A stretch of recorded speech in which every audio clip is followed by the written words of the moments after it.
Hello and welcome to another update video about oil. Yeah, we talk about oil here, and it's heading further into the desired larger area. We're not far away from it anymore.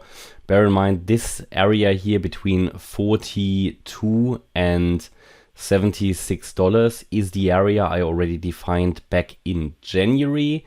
So it's a very, very long-term support area. I think at the time we were above $100. We are now at just around 85. We were already at around 81, and we just need to dip a little bit more to get into this area with an ideal target of around $60. Yeah. Now, in the meantime, we talked about this sell-off as being a WXY pattern. I still think that's the case.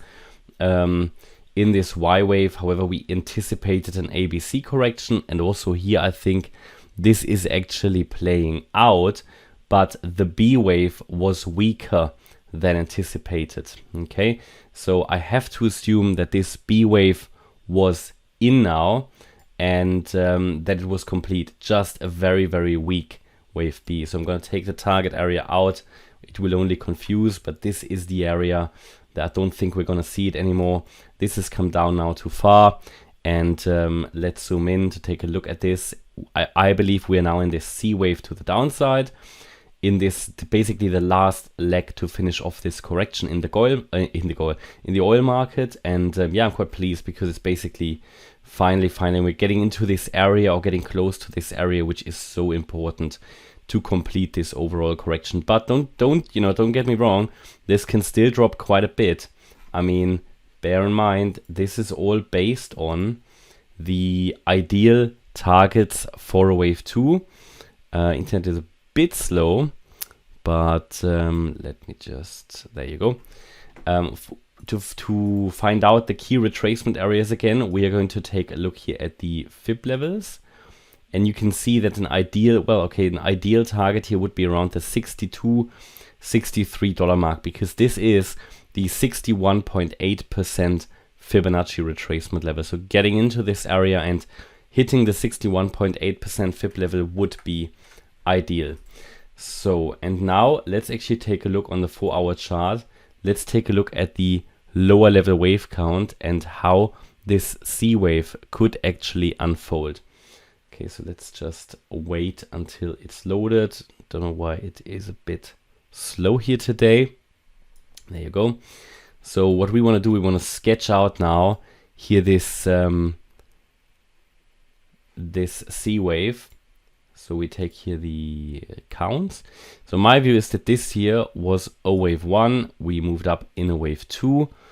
The move down here was most likely a wave 3, always the strongest one.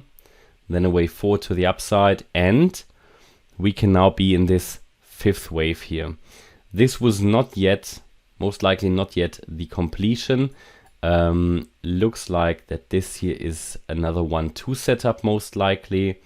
Yeah, this is how I would currently see this. And if this was a 1-2 setup, then the wave 3 to the downside here, so basically a wave 1, a wave 2 of 5. Then the next wave down would be a wave 3.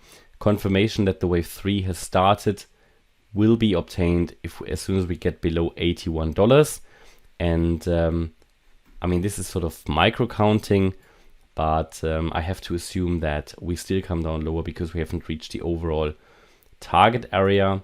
And if we assume that this here is a 1-2 setup, then, or actually, you know, I have to assume that then the target for the wave 3 down, wave 3 of 5, would be around $75. And then it could take us down here to the 2.618 extension in the wave 5 at around $65, $66. That would be nice confluence with that 61.8% fib level down there around 62, 63. So in that region down there, I see a possibility that this overall correction could become finished. So just needs a bit more patience. That we are moving up a little bit stronger here. It's certainly not a bullish signal. Even if we push a little bit higher here, in the end we might just have to assume that all of this would just be a larger wave 1 of 5. This will be a wave 2 of 5. And you know, just if we retrace a little bit higher here, there's nothing bullish really.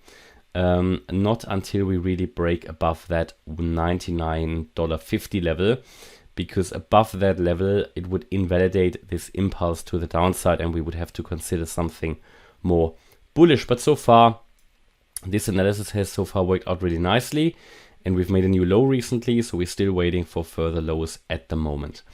Okay, and that's my update about oil. I hope you liked the update. If you did, please hit the like button, leave a comment and subscribe. And if you really like the content, then please check out the channel membership. Thanks a lot for watching. Bye-bye.